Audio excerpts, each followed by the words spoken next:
for your expenses. It depends the blind day, huh? Part of your 52 cents. Yeah. Whatever happened to that 52 cents anyway? They don't, they give it to the tribal government now instead of individuals. And I remember at one time when we voted to give it to the nursing home, That's right. and then I don't remember whatever happened to it after that. No, The long drive? No, I'm raring to go. okay. Okay, I'm It's up to you, Alan. okay, about there. Just gonna turn your collar down, it's kind of run away with you. Okay. We need makeup? It's from Gordy. What you see is what you got. Do I have to shave or just rub it off? Rub it, pound them in. Pound them in and chew them off on the inside. There you go. We are rolling. Okay. Roy, what I want you to do is give us your full name and spell it for us, please. My name is Roy Alvin Huff. Roy, R-O-Y, Alvin, A-L-V-I-N, Huff, H-U-F-F. All right. And give us the date of your birth. I was born January 10th, 1924. And where was the location of your birth? Bellin Memorial Hospital, Green Bay. There was circumstances involving that. Otherwise, I would have been born in the house right next door to Norbert Hill Center. That was where my grandmother lived. And the reason I was born in Green Bay was there's a upcoming storm. And my grandmother took my mother to Green Bay to the hospital. My Okay. grandfather was a doctor, so I was in good hands if I was born here or there. Yeah. All right. Now, give us the names of your parents with your mother's maiden name. My mother was Ada, her maiden name was Paulus. My father was Comey Huff. And, what else? Okay. Now, tell us the names of your grandparents on your father's side. That would be Elizabeth Hill and, I can't what was Grandpa's name.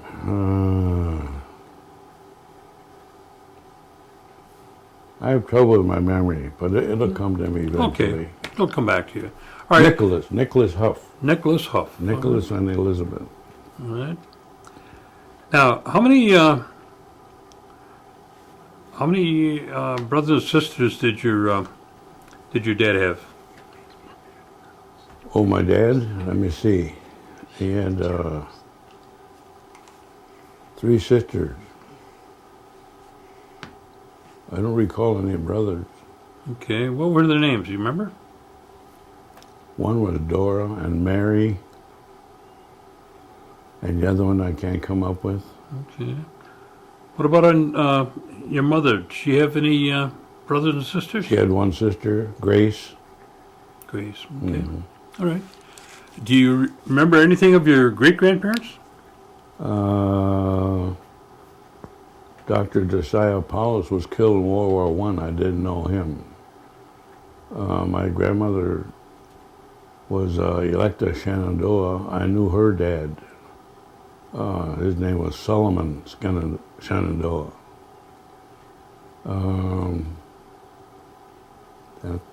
So your grandfather was Josiah Paulus, the doctor. Mm-hmm. Do you know any stories about him? None other than what I've read in history that was published. Yeah. 'Cause he worked over at the hospital here. At the yes. Mm-hmm. I can give you a short story about him if you have. Now, I heard, was he one of the ones that were, they called it the Lost Battalion in World War I. Mm-hmm. Was he in that, do you know? I never heard that. Okay. His outfit, I don't have the information with me, but in the information I do have, that name is not mentioned. Okay. Okay. All right. Now, let's go on your mother's side. Your grandparents on your mother's side. Okay, that would be That would be Oh, that would Josiah- be the Paulus That side. would be Josiah and Electa. Oh, okay, then the grandparents on your father's side, that would be, Elizabeth and Nicholas. I didn't really know them. I met them on I can only recall 2 occasions. And the reason for that, I believe, was my mother and father were divorced. And my mother, for some reason, didn't expose me to my grandparents very much. I see. Okay. Did you have any brothers and sisters? I had an older brother that died shortly after birth, then myself. Then I had a sister that died about 8 months old from pneumonia, and I currently have a surviving sister, and that was the size of our family. And what's your sister's name? Elizabeth. Elizabeth? Okay. And where was where did your mother and dad reside?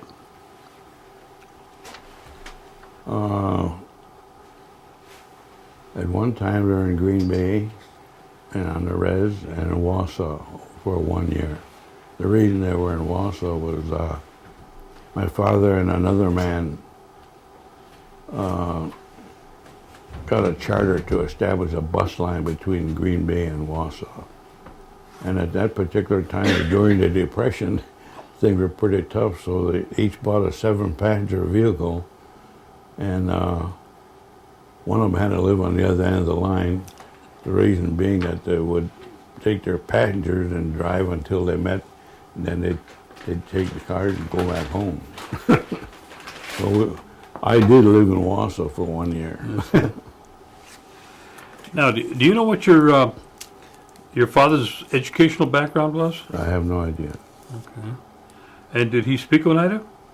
I don't know that either. Okay. He never did to me. And what about your mother? Did she ever talk about her schooling? Oh yeah, she went to Carlisle. Carlisle? She came out of there, would graduate out of there. And she spoke the language, but she didn't speak it to me. Mm-hmm. Was any of your parents or your grandparents involved in any kind of tribal activities? Not to my knowledge. All right. And what kind of work did your father do? When he lived in Green Bay, I believe he worked at a cold storage plant. And then when I knew him, he was a bus driver between Green Bay and Sheboygan. Mm-hmm. Okay. And your mother, did she work outside the home? No, She was a homemaker then. yes. What was some of the favorite things that your mother would cook that you enjoyed? Chicken. I still have to request her recipe occasionally because most of the time the chicken isn't cooked the way that she cooked it. Now, where did they go to church? Holy Apostle. Okay. And at that time, were they residing in Green Bay or on a reservation? In Green Bay, they went to Christ Episcopal Church. Okay. Okay. Now, where'd you start school? I started school in Green Bay at Fort Howard School. I lived right across the street. Oh, that was good. Mm-hmm. And what were some of the things at home were your responsibility when you were at home? Do you have any chores or anything that you remember? On the res, I did, but not. I don't. In the city, I was pretty young. I don't recall having. Any What were chores. What were the chores on the res? Taking care of the garden in the summertime, and we used to go out and cut wood, haul water. No electricity, in those days, in the good old days I'm recalling, when I had to have chores at home. And that would be up to World War II. Now, did you work off of off from home, like cherry picking and bean picking and things like that? Yes, I did all that, and let's see what. Yeah, I did all those things. Hmm. Did you do any cherry picking 1 year, one year? and I was lazy. I only to maintain myself. I only had to pick 8 pails, To pay your board, huh? room and board, and then I'd go swimming. And who did you work, who'd you pay your board to? I don't recall that. Oh, okay. No, I'll just can of beans and sweet rolls or bologna. Mm-hmm. Okay. Now, once you got out of, what'd you say, you were at Fort Howard School? Yes, kindergarten. And where'd you go from there? I went to Lincoln and Green Bay. Was that a junior high or high school? No, I was third or fourth grade. Oh, Then after that, I went to Wausau. you would That 1 year. Okay. Then I was on the res. Went to Lutheran school. And grade school. Well, yeah, I went to the Lutheran school and then St. And then high school, I went to Nicolay. 3 years. In the fourth year, I went to St. Andrew's Prep in Tennessee. That was as a result of a scholarship provided by the Kohler Company, the family rather, of the Kohler Company, which is here in Wisconsin. Yeah. They did a lot of work with the church during they those did. days. Yes, they did. Now, what was that must have been quite a different experience compared to going to school in around here, wasn't it? To go down there for. Oh yes, it was. We had to live on campus. It was boys, 7th grade to high school, and of course there were rules. We had I only had one rub with the law. Me and my roommate thought we'd go in the barber business. So in the family, we had hand clippers and scissors, so I sent home for them, and we went in the barber business. We were successful until this one young fella in 7th or 8th grade wanted a crew cut. So my buddy, neither one of us had ever attempted that. So he took a crack at it and he fouled it all up. I said, I'll fix that up. And I just fouled it up a little bit more. And the kid says, shave my head. Okay, so we allowed him to shave his head. We go to chow that evening, and the headmaster sitting up there noticed that finally, and he wanted to know who did that. So we had to tell him the story, and we got confined to campus until his hair grew back. And we did have another occasion where we lost favor with the campus. Our fullback, Jimmy Skenador, he was a very good football player, and he more or less carried our team. My buddy was cutting his hair one day and nipped his ear, and that bled, and he couldn't play because it would bleed so easily. So as barbers, that was the end of our career. I see. Were you involved in any other activities at school, in sports or anything else? Well, I was honored by having them appoint me as manager of the football team. Oh. And I traveled with the basketball team, and they really treated me good down there. Well, of course, that was my senior year. Mm-hmm. And what year was that? I graduated in May of 42. 42. 41, fall of 41 to the spring of 42. And you were how old? 18 when I graduated. 16? 18. 18. All right. And where did you go after that? Let's see, I graduated, I came home to the res, and I took up a program at that time that was offered to youth because of World War II being in progress. They needed labor various parts of the country, and there's a program at the time that you could take training in whatever manual job, for instance, bricklaying or welding or machine work. Anyway, I participated in that program, and at the end of the program, they offered you various locations in the country where jobs were available, and they provided transportation, and I don't recall the length of time, but they also provided housing till you got your own. I ended up in Seattle, Washington, until I got drafted in '43 of April. And what did they put you in? I got a job. Could have got a job at Boeing Aircraft or Bremerton Navy Yard. I chose Bremerton Navy Yard. And there they taught you whatever trade you wanted too. And I ended up as a ship fitter.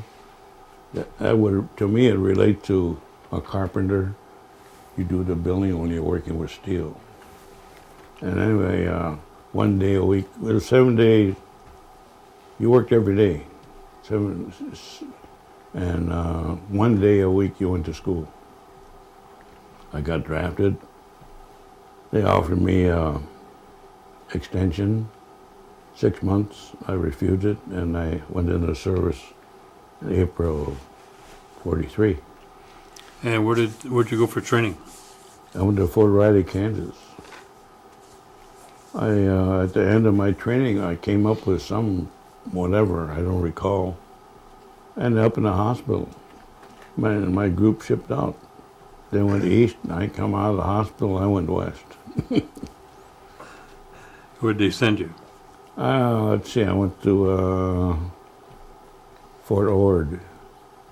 And then we did some training there, and then I went to Camp Stoneman, the Repo Depot, and out of there I ended up with 111th Infantry, and then we went west. How far did you go to the west? Peleliu Island. Peleliu is a small island and basically an airstrip. Strategically, that's why we were there, to protect that airstrip after it was established that it was ours, not theirs. And what type of work did they have? Were you doing? Were you in the infantry or were I you? was in the infantry. I was a infantry? mortar. I was a gunner in a mortar squad. I see. And how long did you stay on Peleliu?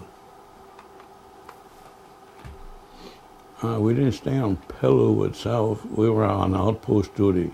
Hmm? Just north of us, there was a major island where there were, they said, 25,000 Japs. But anyway, we did get them to surrender and got their weapons and stuff. Did you finish out there then? Yeah, from there, the war's over. We shipped to Saipan, which is a staging area for traffic home. And had to wait our turn, and we left there a little after Thanksgiving. We must have had a real slow boat because we landed Christmas Eve in San Pedro, California. What? That was a long trip. Yeah, really.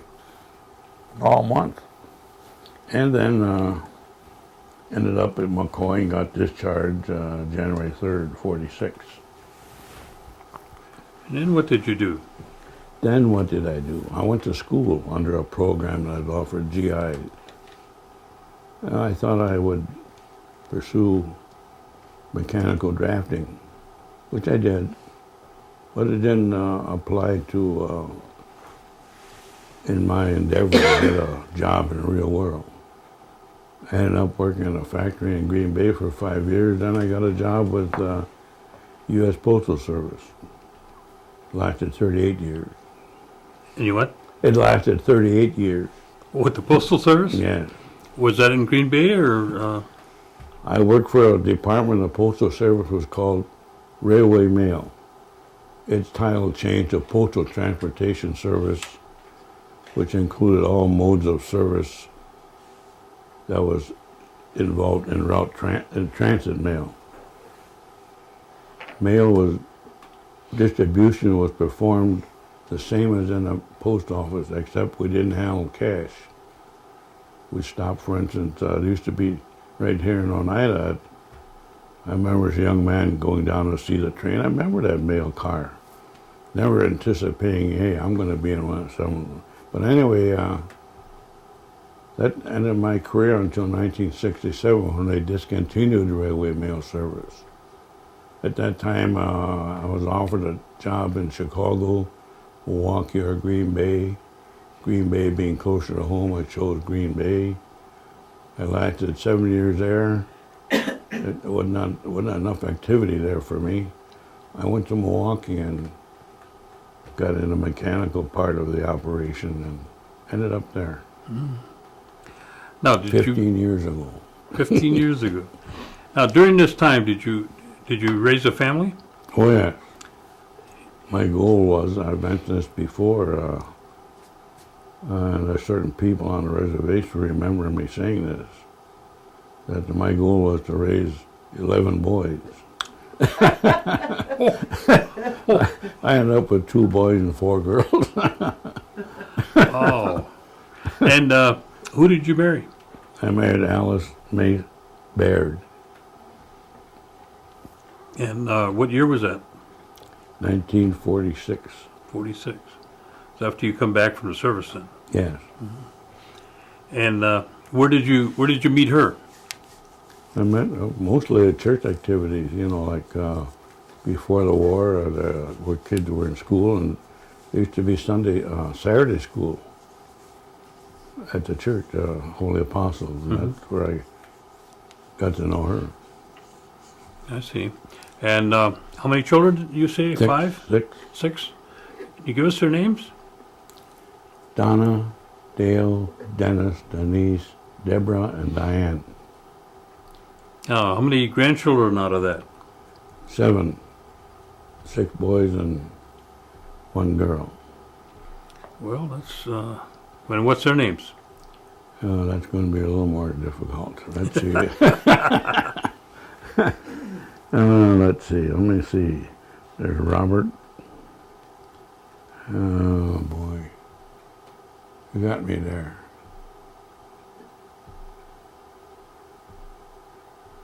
Well, we can come back to that. We can think about that. Yeah. Now, all this time, once you got married, you were residing in Green Bay then, No. and We working lived for here the in post Ver- office. I lived on a reservation until 1951. Oh, South Pork Avenue. Saltport Avenue. What? Let me see. Trying to think. Who was there? There was Domi lived across. Domi was on the corner, and then there was Baird. Yeah, yes. Hill, the Hill family. And Liza Reed at the top of the hill. Yeah. And There was remember that axe murder? yeah. That family lived there. Uh-huh. And what, Lelock family. I think your McLester lived up there on one of those houses up there. okay. Do you know why they call it Saltport Avenue? I guess I never heard a reason. I just suppose it was a nickname because they had a name like Stagger Lane or whatever. That we went to consume the salt pork. Okay, that's a good a reason as any. So, well, when you were growing up, none of your parents that you can remember were involved in tribal politics or activities. Nothing I can recall.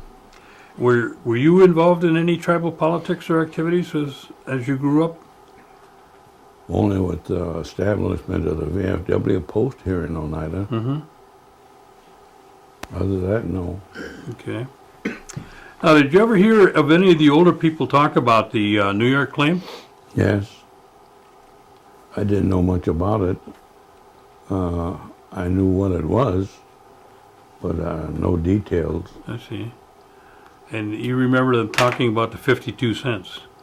I got that 52 cents. I received it in the mail. Do you know what it was for? It was a settlement of some treaty where the tribe was given calico and was later determined to give us cash of the value of the calico that we received. I see. Mhm. And And we're still getting that fund. were you involved in any kind of, or were any of your parents involved in any kind of Indian activities at, powwows or anything like that? Yeah, I recall going to powwows in Milwaukee too. There used to be a major event before World War II. Go to Milwaukee, all day tour. And going to powwows, yeah, that was the reason we went, other than to visit relatives that are there. The holidays, what were holidays like back here at that time? Give me, for instance, like Christmas. What was that like? It was a major event.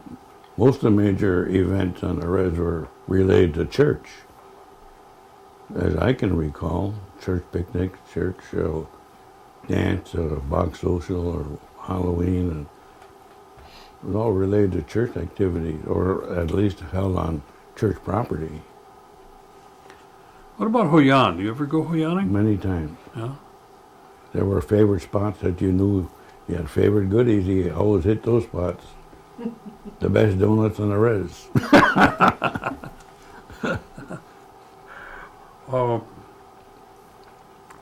Now, you've been here in Milwaukee, and you've been able to see from the time when you were young to the present day, the various areas of growth within the tribe. Are you able to utilize any of the services that the tribe presently have? I don't know, other than being a tribal member, but I do receive per capita. Like the health center? Do you use the health center? No. No. And do you go to any of the General Tribal Council meetings? Oh yes. I don't catch them all, but I do go. Mm-hmm. Now, they just had a meeting in December about the possibility of settling the land claims. Yes. What's your position on that? I think it's a good idea, but I don't recognize it being responded to. For instance, I don't recognize people moving there, or I have no knowledge of people wanting to go there. But as far as establishing our home ground, I'm highly in favor of that. But we should be there. Now, a few years ago, they made a movie about the homeland. Yes, You were involved in that. yes. Can you tell us something about that? Yes, there was one humorous event I can recall. We stopped at some historical site, and it was very warm. And we made other visits to various areas. In this particular trip, on this site, there were different points of interest. And I decided not to walk to all those points. So I'm milling around there by the transportation, and I did walk around and look at the site of the grounds, and here's a big patch of wild strawberries. So I'm in there picking strawberries, and they're coming back, and what are you doing out there? I said, well, look. And nobody knew what I was doing or why I was out there. And then up here, big pack, really. So we descended on those strawberries and wiped them out. Anyway, we visited another site, the Standing of the Stone. And visiting that site, I swear, I felt like I'm in a crowd. I'm crowded. And it was very touching to me at the time. And I truly believe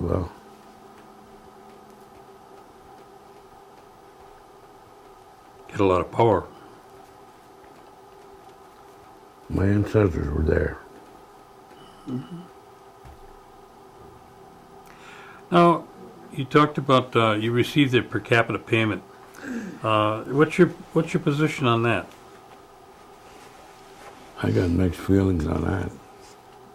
I know people need it. There are people that really need it. It relates to,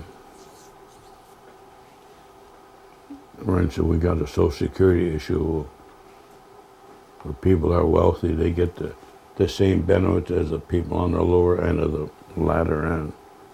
And that's, I don't know the answer to how to address that. Okay.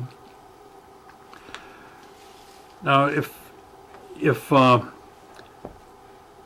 from your experience and the things that you've seen, is there anything that you would make recommendations for the tribe to do more of or less of, or make any kind of changes in any of the areas that you've noticed?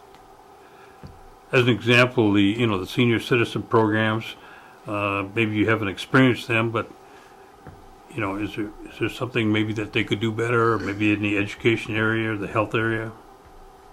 My only association with the elder program has been the food program at the center, Elder Center, which I participated in at one time kind of regularly, because I used to come up here much more regularly since before declining in health, particularly my wife's health. But from reading the Gullah-Wee-Zucks and other literature, I see there's extensive venues being addressed, and I think that's good. As far as improving, I haven't given that any particular thought. Okay. I seem to be satisfied with the particular areas that are being addressed.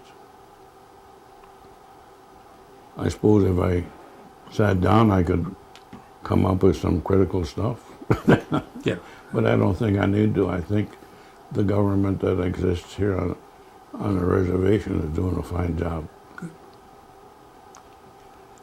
What kind of recommendations would you give the youth coming up? Education is very important. You don't have to be a professional. There's also trades. And those are also very important in our economy. But education is vital, I think, if you want, well, not necessarily a monetary goal. It all depends on what your monetary goals are. And don't forget who you are, yet you're Oneida. Is there any areas that you want to cover that I may have neglected to hit on? Well, currently we're addressing our current constitution, renewing or remodeling or bringing up to date, and I think that's vital. I don't know or are aware of why it's taken so long. We've been doing this quite some time. Yeah. And is it because of lack of attendance at General Tribal Council meetings? That seems to be an issue from time to time. Not only is there a lack of a quorum, but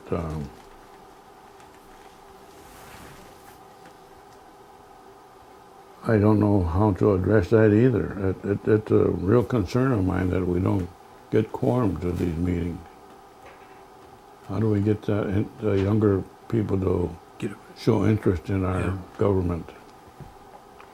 Okay.